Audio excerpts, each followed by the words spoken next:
जंगल का जादुई खजाना। बहुत समय पहले की बात है। हरे भरे जंगल के बीचों बीच एक छोटा सा गांव था जिसका नाम था सुखपुर। इस गांव के पास ही एक घना जंगल था जहां तरह तरह के जानवर रहते थे। लेकिन जंगल के बारे में एक अजीब बात मशहूर थी। लोग कहते थे कि वहां कहीं एक जादुई खजाना छिपा है जिसे पाने वाला कोई भी बहुत शक्तिशाली और अमीर हो जाएगा। लेकिन कोई भी उस खजाने तक नहीं पहुंच पाया था क्योंकि जंगल में कई रहस्यमयी चुनौतियां थीं। गांव में 4 दोस्त रहते थे, नीलू, चीकू, गिल्लू और पिंकी। चारों बहुत ही साहसी और चतुर थे। एक दिन गांव के बुजुर्ग दादाजी ने उन्हें उस जादुई खजाने की कहानी सुनाई।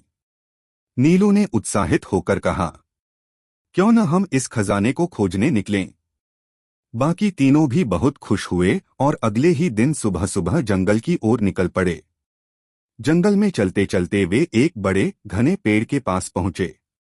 जैसे ही वे उसके पास गए, पेड़ खुद ब खुद बोल पड़ा, रुको, आगे बढ़ने से पहले मेरी पहेली का उत्तर दो। अगर सही जवाब दिया तो आगे जाने दूंगा, वरना तुम्हें लौटना पड़ेगा।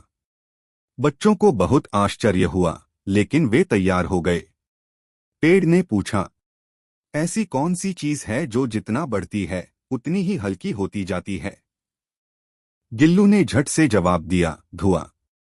पेड़ हिलने लगा और मुस्कुराकर बोला, सही उत्तर, तुम आगे जा सकते हो। आगे बढ़ते ही वे एक नदी के किनारे पहुंचे।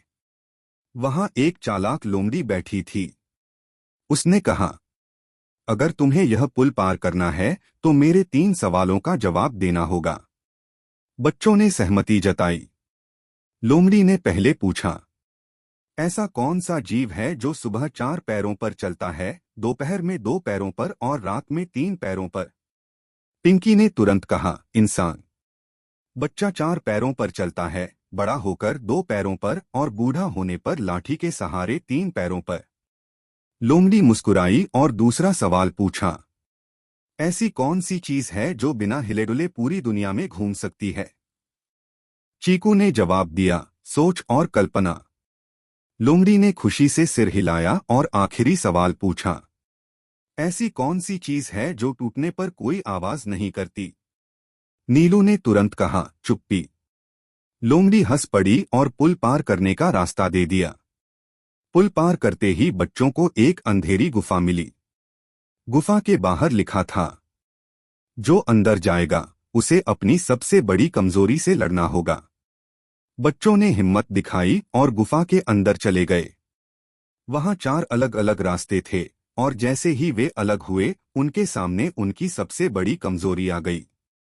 नीलू को अंधेरे से डर लगता था और वह पूरी तरह अंधकार में घिर गई। लेकिन उसने अपने डर का सामना किया और हिम्मत से आगे बढ़ी। चीकू को ऊंचाई से डर लगता था और उसे एक संकरी ऊंची रस्सी पर चलना पड़ा। उसने डर को हराकर संतुलन बनाया और आगे बढ़ा। गिल्लू को अकेले रहने से डर लगता था। उसे एक ऐसी जगह छोड़ दिया गया जहां कुछ समय तक कोई नहीं था। लेकिन उसने खुद को संभाला और आत्मविश्वास के साथ बाहर निकला। पिंकी को हारने से डर लगता था। उसे एक खेल खेलना पड़ा जिसमें हारने का खतरा था। लेकिन उसने सीखा कि हारने से भी बहुत कुछ सीखा जा सकता है।